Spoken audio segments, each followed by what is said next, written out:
Hello and welcome to smart learning. এই ভিডিওতে আমরা জিওমরফোলজি থেকে ইংলিশ ভার্সনের বেশ কিছু গুরুত্বপূর্ণ কোয়েশ্চেন আনসার আলোচনা করব, যেটা আসন্ন পিএসসি অ্যাসিস্ট্যান্ট টিচারের জন্য অত্যন্ত গুরুত্বপূর্ণ এবং অন্যান্য যে কোনো এক্সাম যেখানে জিওগ্রাফি সাবজেক্ট হিসেবে রয়েছে। তো প্রচুর টার্মস আমরা এখানে জানতে পারবো, অনেক নতুন টার্মস রয়েছে। প্রথম প্রশ্ন দেখব, size of a cattle lake depend আপন। তো ক্যাটেল লেক যেটা দেখতে পাওয়া যায় সেটা কিসের উপর নির্ভর করে? তো বিভিন্ন অপশান দেওয়া রয়েছে। সঠিক উত্তর হচ্ছে size of the buried ice block within moraine. তো মোরেনের মধ্যে যে বরফের টুকরোটা ডুবে রয়েছে বা ভিতরে প্রবেশ করে রয়েছে মোরেনের মধ্যে, তার যে সাইজ সেইটার উপরে ক্যাটেল লেকের সাইজটা কেমন হবে সেটা ডিপেন্ড করছে। খুব স্বাভাবিক বিষয়, আমরা জানি ক্যাটেল লেক দেখতে পাওয়া যায় যখন কোনো বরফের টুকরো, হিমবাহের টুকরো সেটা মাটির ভেতরে প্রথিত হয়ে যায়, মোরেনের মধ্যে প্রথিত হয়ে যায় এবং সেটা গলে গিয়ে হ্রদটা তৈরি হয়। সুতরাং তার সাইজটার উপরেই ক্যাটেল লেকের সাইজটা ডিপেন্ড করছে। Drainage density of a basin is defined as. Drainage ডেন্সিটির এখানে ডেফিনেশন জিজ্ঞাসা করা হয়েছে। তোমরা জানি ড্রেনেজ ডেন্সিটি হচ্ছে total length of stream of all order divided by the area of the basin. তো টোটাল লেন্থ, স্ট্রিমের যে টোটাল লেন্থ এবং সেই যে প্রপার এরিয়াটা রয়েছে, বেসিন এরিয়াটা রয়েছে, সেটা ডিভাইড করলে আমরা ড্রেনেজ ডেন্সিটিটা পাই। Next, the wind system in the equatorial area is known as. নিরক্ষীয় অঞ্চলে যে বায়ু দেখতে পাওয়া যায় সেটাকে আমরা কি বায়ু বলি? তো এটা হচ্ছে ট্রেড উইন্ড, বাণিজ্য বায়ু। The monsoon has well developed cycle in. মৌসুমী বায়ু সবথেকে ভালোভাবে প্রবাহিত হয় কোথায়? South and south east Asia, দক্ষিণ এবং দক্ষিণ পূর্ব এশিয়াতে দেখতে পাওয়া যায়। Yazoo stream flows through. Yazoo stream কোথায় প্রবাহিত হয়? তো ইয়াজু স্ট্রিম প্রবাহিত হয় ব্যাক সোয়াম্প, পশ্চাৎ জলাভূমি অঞ্চলে। আমরা জানি প্লাবনভূমি নদীর নিম্ন প্রবাহে যে প্লাবনভূমিটা তৈরি হয়, সেখানে প্লাবনভূমি মধ্য দিয়ে, অর্থাৎ মূল যে নদী সেই নদীর সমান্তরালে, এটা প্লাবন স্বাভাবিক বাঁধ, এটা নদী, এটা স্বাভাবিক বাঁধ। তো এইখানে যে নদীটা প্রবাহিত হয়, মূল নদীর সমান্তরালে প্লাবনভূমির মধ্য দিয়ে যে নদীটা প্রবাহিত হয়, এটাকে ইয়াজু রিভার বলে। ইয়াজু রিভার যেখানে সুযোগ পায় সেখানে মূল নদীর সাথে এভাবে মিলিত হয়ে যায়। যাই হোক, এর মূল বলার উদ্দেশ্য বা এই টার্মটা এটা রয়েছে ব্যাকসোয়াম্প অঞ্চলে। এই পশ্চাৎ জলাভূমি এখানে দেখতে পাওয়া যায়, পশ্চাৎ জলাভূমি। তো এই জায়গাতেই ইয়াজু স্ট্রিমটা প্রবাহিত হয়। The curve body of water formed when a meandering river received and cut off one of its bend it called. একটা জলাশয় বক্র, একটা জলাশয় বাঁকা, মিয়েন্ডারিং রিভার যখন রিসেপ্ট হয়, নদী আঁকাবাঁকা হয়ে প্রবাহিত হতে গিয়ে যখন আবার পূর্বের সহজ সোজা সরল অবস্থায় ফিরে আসে, তখন যে হ্রদটা তৈরি হয়, যে ওয়াটার বডিটা তৈরি হয়, সেটাকে কি বলে? খুব direct question, easy question, oxbow lake, অশ্বক্ষুরাকৃতি হ্রদ। Next, barchan are. বারখান কি? বারখান হচ্ছে কনসেন্টসেপ্ট ডিউন। কনসেন্টসেপ্ট ডিউন অর্থাৎ এমন একটা বালিয়াড়ি যেটা কিনা অর্ধচন্দ্রাকারে বিস্তৃত থাকে, অর্ধচন্দ্রাকারে বিস্তৃত থাকে। Exfoliation is related to. Exfoliation স্বল্পমোচন। স্বল্পমোচন এখানে কেমিক্যাল বা কার্বনেশন, কেমিক্যাল ওয়েদারিং এগুলো কোনোটাই হবে না, নান অফ দি অ্যাবভ হবে এক্সফোলিয়েশন। মোরেন আর। মোরেন কি? তো এটাও direct question, easy question. Moren হচ্ছে glacial deposit. Elephant skin Wuthering is generally found in. তো এলিফ্যান্ট স্কিন ওয়েদারিংটা কি? হাতির চামড়া যেরকম রুক্ষ, উস্কো খুস্কো দাগযুক্ত হয়, সেই রকম ধরনের ওয়েদারিংটা কোন শিলার মধ্যে দেখতে পাওয়া যায়? সঠিক উত্তর হচ্ছে লাইমস্টোন, চুনা পাথরে দেখতে পাওয়া যায়। রসে মতানে are formed by, third question, রসে মতানে গ্লেশিয়ার তৈরি করে। The geometry of sand dune is strongly influenced by, sand dune তার যে জিওমেট্রি সেটা কিসের দ্বারা সবচেয়ে বেশি প্রভাবান্বিত হয়, সবচেয়ে বেশি প্রভাব ফেলে স্ট্রেংথ অফ দ্য উইন্ড। যত জোরে বায়ুটা প্রবাহিত হবে, স্যান্ড ডিউনের যে শেপ, তার যে জিওমেট্রি, সেটা ডিপেন্ড করছে বায়ু প্রবাহের গতির উপর। Mushroom shaped landform consisting of A column of less resistance rock supporting a border extent of wind resistance rock is termed as। তো মাশরুম শেপড যে ল্যান্ডফর্মটা দেখতে পাওয়া যায়, mushroom shape landform less resistant rock supporting A border extent of wind resistance rock. তো এটা আড়াআড়ি অবস্থিত এই যে মাশরুমের মতো এরকম ধরনের কঠিন শিলা, কোমল শিলা যখন পাশাপাশি থাকে তখন কি দেখতে পাওয়া যায়, সেই ভূমিরূপটা কি? মাশরুমের মতোই, এটা হচ্ছে ইয়ারদাং। ইয়ারদাং জুগেনের ক্ষেত্রে উপর নিচে থাকে কঠিন এবং কোমল শিলা, ইয়ারদাংয়ের ক্ষেত্রে পাশাপাশি থাকে। Mars has polar ice cap that differ from Earth's Antarctic ice cap is that. Mars গ্রহে যে পোলার আইস ক্যাপ রয়েছে সেটা পৃথিবীর যে অ্যান্টার্কটিক আইস ক্যাপ রয়েছে তার সাথে কি তফাৎ রয়েছে? তফাৎটা কি? Martian cap consist of a combination of water ice and frozen carbon dioxide. Frozen carbon dioxide বা যেটাকে আমরা ড্রাই আইস বলি, যেটা হচ্ছে কার্বন ডাইঅক্সাইডের শীতল কঠিনভূত অবস্থা, তো সেইটা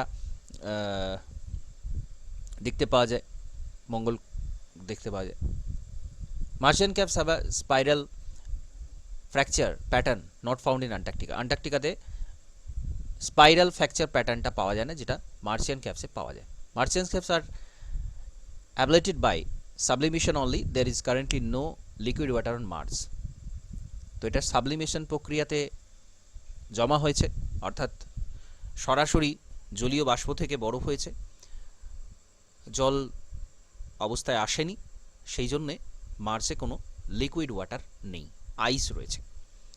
তো এখানে যেগুলো বলা আছে প্রত্যেকটাই সঠিক, অল অফ দি অ্যাবাভ হচ্ছে answer. The first scientist who theorized the past presence of glaciers in Europe was, এটা খুব গুরুত্বপূর্ণ একটা প্রশ্ন। ইউরোপে পুরা জলবায়ুতে প্রাচীন সময়ে যে গ্লেশিয়ার ছিল সেটা কোন বিজ্ঞানী প্রথম তুলে ধরেছিলেন? এটা তুলেছিলেন লুইস আগাসি। লুইস আগাসি উনি প্রথম বলেন যে ইউরোপের বিভিন্ন অঞ্চলে পুরা জলবায়ু যখন ছিল, তার অস্তিত্ব যখন ছিল, সেখানে গ্লেশিয়ার ছিল।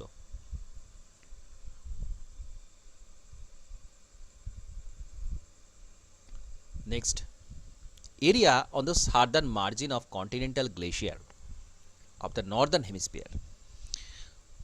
উত্তর গোলার্ধে যে সমস্ত কন্টিনেন্টাল গ্লেশিয়ারগুলো দেখতে পাওয়া যায়, মহাদেশীয় হিমবাহ দেখতে পাওয়া যায়, তার দক্ষিণ দিকে যে মার্জিন, সেটাতে মাচ ওয়াটার ডিউরিং পিলোপ্লেস্টাইন গ্লেশিয়েশন দেন দে আর টুডে। তো পিলোপ্লেস্টাইন যে গ্লেশিয়েশন হয়েছিল প্লিস্টোসিন যুগে, প্লিস্টোসিন যুগে আমরা জানি হিমযুগ ছিল, 4টে হিমযুগ ছিল এই সময়, লাস্ট যে হিমযুগ আসে প্লিস্টোসিন যুগে। তো সেই সময় এখানে কিন্তু যে পরিমাণ জল ছিল তার থেকে সেই সময়ে অনেক বেশি জল ছিল, বর্তমান সময়ের থেকে পুরাতন সময় অনেক বেশি জল ছিল। ওয়াটার ডিউরিং এই সময় যেটা ওয়াটার ছিল বর্তমানের থেকে অনেক বেশি ছিল। As suggested by evidence of large pluvial lake. Pluvial lake, এই প্লুভিয়াল লেকটা কি? প্লুভিয়াল লেক হচ্ছে সেই লেক, সেই হ্রদ যেটা কিনা জলবায়ু পরিবর্তনজনিত কারণে যার জল স্তরের ওঠানামার অস্তিত্ব লক্ষ্য করা যায়, বা তার চিহ্নটা আমরা দেখতে পাই যে বিভিন্ন জলবায়ুর সময়তে সেই যে হ্রদ তার জলতল, তার জলের ওয়াটার টেবিল সেটা কিন্তু বিভিন্ন জায়গাতে ছিল, বিভিন্ন সময় বিভিন্ন জায়গাতে ছিল, তো সেটাকে বলা হচ্ছে প্লুভিয়াল লেক। এখন এই যে কন্টিনেন্টাল গ্লেশিয়ারগুলো রয়েছে নর্দার্ন হেমিস্ফিয়ারে, সেখানে এই প্লুভিয়াল লেকটা দেখতে পাওয়া যাচ্ছে, অর্থাৎ আগে এখানে অনেক জল বেশি ছিল, বর্তমানে জলটা কম রয়েছে, এটা দেখা যাচ্ছে। তাহলে এটা হচ্ছে ওয়াটার, অপশন ডি সঠিক উত্তর, আর প্লুভিয়াল লেক, প্লুভিয়াল লেক এটা প্রমাণ করছে। By increasing the albedo of earth, global ice sheet produce dash condition. আর্থের অ্যালবেডো বাড়িয়ে গ্লোবাল আইস শিট যেটা রয়েছে সেটা কি করছে, সেটা একটা ফেভারেবল কন্ডিশন তৈরি করছে, that are to their further advance, thus providing on example of positive feedback. তো অ্যালবেডোটাকে বাড়িয়ে গ্লোবাল আইস শিট থেকে কিন্তু তারা নিজেদেরই একটা ফেভারেবল কন্ডিশন করছে। কেন করছে? কারণ যত বেশি অ্যালবেডো হবে, রিফ্লেকশন যত বেশি হবে বরফ থেকে, উত্তাপ কিন্তু পৃথিবী থেকে ফিরে যাবে মহাশূন্যে, পৃথিবীতে উত্তাপটা কম হবে। তো এই জন্যে একটা ফেভারেবল কন্ডিশন কিন্তু তারা নিজেদের জন্যই তৈরি করছে, যাতে বরফ আরও না গলে, আরও বিশ্ব উষ্ণায়ন না বেড়ে যায়, অ্যালবেডোটাকে তারা বাড়িয়ে দিচ্ছে। তো এখানে এটাই বলতে চাওয়া হয়েছে, অর্থাৎ সঠিক উত্তর এখানে option C. Next, remnant ridge separating two bowl-shaped depression from by a mountain glacier is termed as, a mountain glacier is termed as। তো যে রিজটা দুটো বোল শেপ ডিপ্রেশনকে আলাদা করে সেইটাকে কি বলা হয়? সেইটাকে বলা হয় আরেত। আরেত।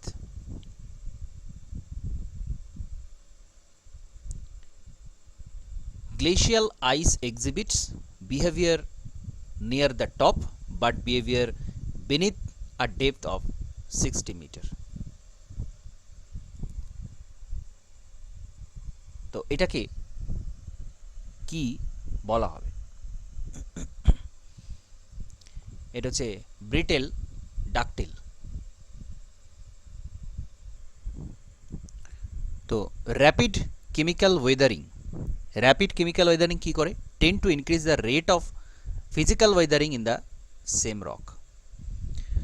তো কেমিক্যাল ওয়েদারিং যদি হয় তাহলে সেটা কি করে? ফিজিক্যাল ওয়েদারিংয়ের যে রেট সেটাকে বাড়িয়ে দেয়, বাড়িয়ে দিতে সাহায্য করে। এটা খুব স্বাভাবিক, কারণ কেমিক্যাল ওয়েদারিং যদি হয়ে যায়, শিলা যদি দুর্বল হয়ে যায়, তাহলে সেখানে ফিজিক্যাল ওয়েদারিংটা হওয়া আরও সহজ হয়ে যায়। Caliche is most commonly found in which type of environment? Caliche কি?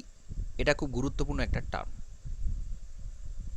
ক্যালিচে, ক্যালিচে হচ্ছে শুকনো অঞ্চলে মূলত চুনাপাথরের একটা আস্তরণ, শুষ্ক অঞ্চলে যেটা দেখতে পাওয়া যায়, ক্যালসিয়াম কার্বনেট জাতীয় আস্তরণ যেটা দেখতে পাওয়া যায়, সেটা কোথায় সব থেকে বেশি দেখতে পাওয়া যায়? তো এটা শুষ্ক বা শুষ্ক প্রায় অঞ্চলে ক্যালিচে দেখতে পাওয়া যায়।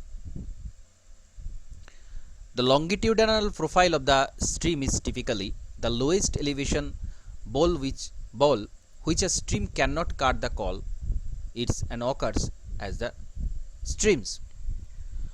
তো একটা লঙ্গিটিউডিনাল প্রোফাইল যদি একটা স্ট্রিমের, একটা নদীর, একটা জলধারার যদি লঙ্গিটিউডিনাল প্রোফাইল আমরা বের করি, যেটাকে লং প্রোফাইল বলা হয়, lowest elevation below which a stream cannot cut it's called its and occurs at the streams। তো এটাকে বেস লেভেল বলা হয়।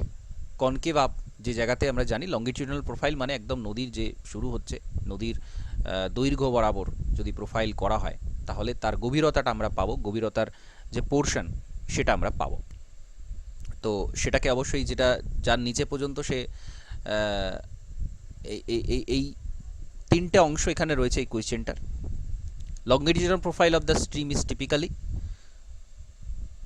কনকেভ আপ, কনকেভ আপ অর্থাৎ এটা এরকম ধরনের হয়। কনকেভ, কনভেক্স হচ্ছে এটা, এটা হচ্ছে কনকেভ, এরকম টাইপের প্রোফাইলটা আমরা পাবো। বেস লেভেল বলা হচ্ছে সেটাকে, যত যার নিচে আর কাটতে পারছে না। ইস অকার দ্য স্ট্রিমস মাউথ, এটা এর উৎসের কাছে বেশি দেখতে পাওয়া যায়। লঙ্গিটিউডাল প্রোফাইলটা সুন্দর, যে প্রোফাইলটা হয় সেটা উৎসের কাছে, কারণ হচ্ছে এখানেই ক্ষয়টা সব থেকে বেশি হয়, তারপরে ধীরে ধীরে নিম্নক্ষয় কমে যায়। লঙ্গিটিউডাল প্রোফাইলটা আমরা কিন্তু খুব ভালো আমরা পরবর্তী সময় পাবো না। তো যাই হোক, এটা the chemical reaction 2Fe2SiO4 plus 4H2 plus O2 2Fe2O3 plus 2H4 SiO is an example of, এখানে একটা ফর্মুলা দেওয়া রয়েছে, এটা কিসের এক্সাম্পল সেটা বলতে হবে। তো আমরা জানি এটা অক্সিডেশন, লোহাতে মরচে পড়ার যে ঘটনা সেটা এখানে তুলে ধরা হয়েছে। Which of the following sequence represent increasing slope? Increasing slope, ঢালটা বাড়ছে, কিভাবে পাওয়া যাবে? শোর অঞ্চলে, একদম যে উপকূল অঞ্চলে সেটা, তারপরে কন্টিনেন্টাল স্লেপ, তারপরে কন্টিনেন্টাল স্লোপ,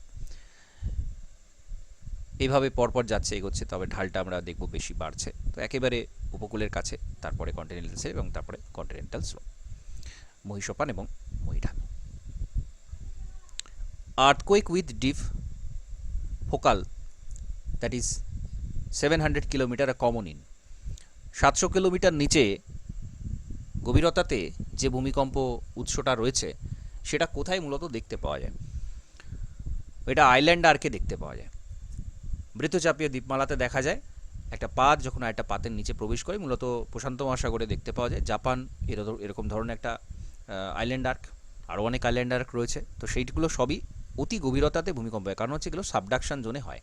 যখন একটা পাতের নিচে প্রবেশ করে গেল, তখন অনেক গভীরতাতে প্রায় 700 কিলোমিটারে ভূমিকম্পটা হয়, এবং এখানে উপরে বৃত্তচাপীয় দ্বীপমালা দেখতে পাওয়া যায় অগ্নুৎপাতের ফলে যেটা তৈরি হয়েছে।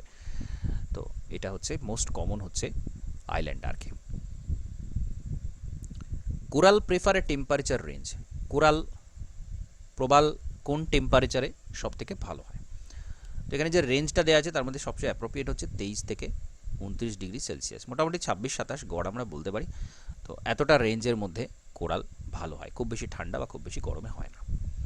In which type of country rock do sink holes develop? তো সিঙ্ক হোল কোথায়, কিসের মধ্যে ডেভেলপড হয়? তো এটা সরাসরি বলা হচ্ছে লাইমস্টোনের মধ্যে হয়, আমরা জানি। Most active chemical Wuthering takes place, সবচেয়ে বেশি কেমিক্যাল ওয়েদারিং কোথায় হয়? এর খুব গুরুত্বপূর্ণ একটা কোয়েশ্চেন, পাজেল করা কোয়েশ্চেন। কেমিক্যাল ওয়েদারিং সবচেয়ে বেশি হয়, এটা কিন্তু সারফেসেই বেশি হয়, on the surface. Parallel drainage pattern are found on, parallel drainage pattern কোথায় দেখতে পাওয়া যায়? Steep slope with little vegetation cover, খাড়া ঢাল যেখানে ভেজিটেশন কভারটা সামান্য থাকে, অল্প থাকে, সেখানে এটা দেখা যায়। When a stream or river is diverted from own bed and flows instead down the bed of a neighboring stream, the phenomena is known as.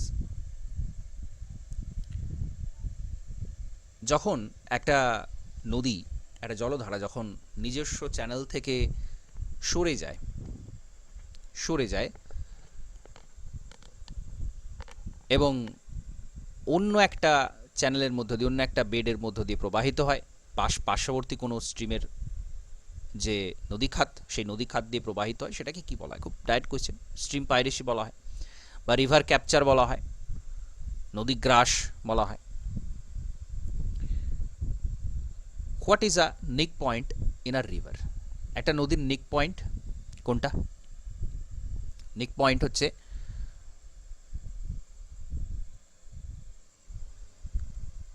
a marked change of slope along flow direction of the channel.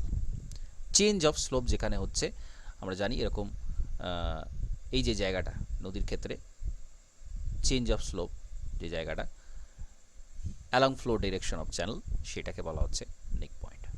Which of the following is the most characteristics glacial landform? সবচেয়ে বেশি glacial landform সেটা কোথায় বা কোন ল্যান্ডফর্মটা দেখতে পাওয়া যায়? সেটা হচ্ছে হ্যাঙ্গিং ভ্যালি, ঝুলন্ত উপত্যকা। Features developed by accumulation of annual thin layer in glacial deposition known as? Annual, প্রত্যেক বছর একটা পাতলা লেয়ার গ্লেশিয়ারের উপরে জমতে থাকে, সেটাকে কি বলা হয়? সেটাকে বলে ভার্ব। গ্লেশিয়াল ডিপোজিশনের কারণে একটা পাতলা লেয়ার, ভার্ব বিভিন্ন আকারের নুড়ি, তার সমাহার, সেটা হচ্ছে ভার্ব। এটা প্রতি বছর একটা পাতলা লেয়ার আকারে গ্লেশিয়াল ডিপোজিশন লেয়ার সেটা জমা হয়, উপর জমা হয়, এটাকে ভার্ব বলা হয়। Frosted millet seed sand grain are found in the deposit from by?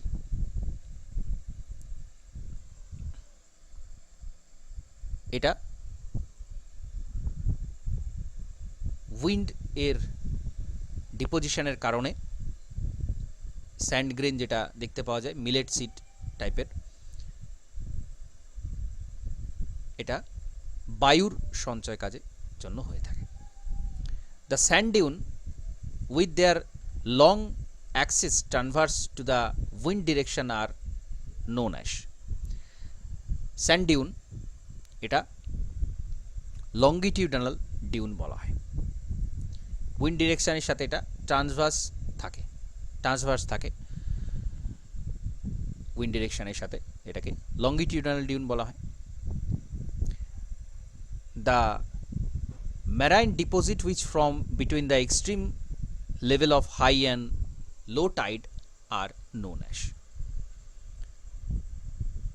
High tide এবং লো টাইডের মধ্যে যে মেরাইন ডিপোজিশনটা হয় সেটাকে লিটোরাল ডিপোজিট বলা হয়। লিটোরাল, তটদেশীয় যে সঞ্চয়, সেটা হচ্ছে হাই এবং লো টাইডের মধ্যেকার যে সঞ্চয় সেটাকে বলা হয়। Which of the following is a glaciofluvial deposit? Glaciofluvial deposit হচ্ছে এসকার, যেটা গ্লেশিয়ার এবং জলের সঞ্চয় কার্যের কারণে দেখতে পাওয়া যায়। Which of the following represent tree like pattern of flow of river? Tree like pattern এটা হচ্ছে ডেনড্রিটিক প্যাটার্ন, গাছের শাখার মতো। The transportation through lifts and fall of material is known as? Lift করে বায়ুর প্রবাহের সাথে সাথে লিফট হয়, সেটা উপরের দিকে ওঠে এবং তারপরে সেটা আবার পড়ে সঞ্চিত। এই প্রসেসটাকে কি বলা হয়? এই প্রসেসটাকে বলা হয় saltation. The highest of the Indian waterfall is? ভারতের যে ওয়াটারফলগুলো রয়েছে তার মধ্যে এখানে অপশান অনুযায়ী গোরসাপ্পা, যেটা যোগ, যেটা বর্তমানে কুচিকাল হবে, যাই হোক অপশান অনুযায়ী আমরা আনসার দেব। তো এখানে অপশানে যেটা আছে সেটা হচ্ছে এটা। Oasis is formed by? Oasis wind অ্যাকশনের কারণে হয়, মরুদ্যান। প্রথমে ডিফ্লেশন হলো তৈরি হয়, একটা খাত তৈরি হয়, তারপরে সেখানে আরও বায়ু প্রবাহ হতে থাকে, খাতটা আরও বাড়তে থাকে। খাত বাড়তে বাড়তে যদি দেখা যায় যে ওয়াটার টেবিল পর্যন্ত পৌঁছে গেছে খাতটা, তাহলে সেখানে জলাশয় তৈরি হয়ে যায় এবং সেখানে একটা মরুদ্যান দেখতে পাওয়া যায়। উইন্ড অ্যাকশন, উইন্ড ইরোশনের কারণে এটা হয়। Pick the odd one out? Zeugen, yardang, mushroom rock, marine. Moraine. তো মোরেন আমরা বুঝতেই পারছি, মোরেনটা এখানে আলাদা, বাকিগুলো সব বায়ুর কাজের ফলে তৈরি হয়েছে, মোরেনটা হিমবাহের কারণে। Meandering in river occur during its? Meandering কোন সময়, কোন গতিতে, নদীর কোন গতিতে মিয়েন্ডারিং দেখতে পাওয়া যায়? তো মিয়েন্ডারিং দেখতে পাওয়া যায় ম্যাচিওর স্টেজে। The tendency of water to pass directly from solid state to vapour state is known as? সরাসরি যখন কঠিন থেকে বাষ্পীভবন হয় সেই প্রসেসটাকে আমরা কি বলি? সেটাকে আমরা বলি সাবলিমেশন, ঊর্ধ্বপাতন। তরল অবস্থায় হয় না, সরাসরি ভেপার হয়ে যায়, কঠিন থেকে বাষ্পীভূত হয়ে যায়। which of the following drainage pattern is typically doubly plunging from terrain? তো কোন ড্রেনেজ প্যাটার্নটা, দুটো এখানে স্পেসটা পড়েনি, যাই হোক এটা হচ্ছে সঠিক উত্তর radial pattern. Blind valley is found in, blind ভ্যালিটা কোথায় দেখতে পাওয়া যায়? কাস্ট টোপোগ্রাফিতে দেখতে পাওয়া যায়, অন্ধ উপত্যকা, নদী যে অংশটা জল থাকে অন্ধ উপত্যকা। What is name of the location where volcano ochre away from the plate boundary? Plate boundary থেকে দূরে যেখানে ভলকানিক অ্যাক্টিভিটি হয় সেটা কোথায় হয়? হটস্পট অঞ্চলে, hotspot. The lagoon is ring shaped reef unconnected with land. রিংয়ের মতো দেখতে যে অংশটা ল্যান্ডের সাথে কানেকশন যার সরাসরি থাকে না, সেটা হচ্ছে লেগুন বলা হয়। আমরা জানি লেগুন সমুদ্রের সাথে এর কানেকশনটা থাকে, ইনডিরেক্ট কানেকশনটা থাকে সমুদ্রের সাথে, যেমন Chilka. Bhangar is the name of the, bhangar কি? ভাঙ্গার হচ্ছে প্রাচীন পলি, older alluvium. Mushroom, inselberg and zeugen are produced by wind erosion. তো এখানে আমরা 50টা অতি গুরুত্বপূর্ণ কোয়েশ্চেন আনসার আলোচনা করলাম। এরপরে আরও জিওমরফোলজি থেকে বিভিন্ন যে টেস্টগুলো নেওয়া হয়েছে স্মার্ট লার্নিংয়ে, সেখানে বিভিন্ন প্রশ্নোত্তর আলোচনা করব। তো এই ক্লাসটা এখানে কমপ্লিট করছি। নমস্কার, ধন্যবাদ।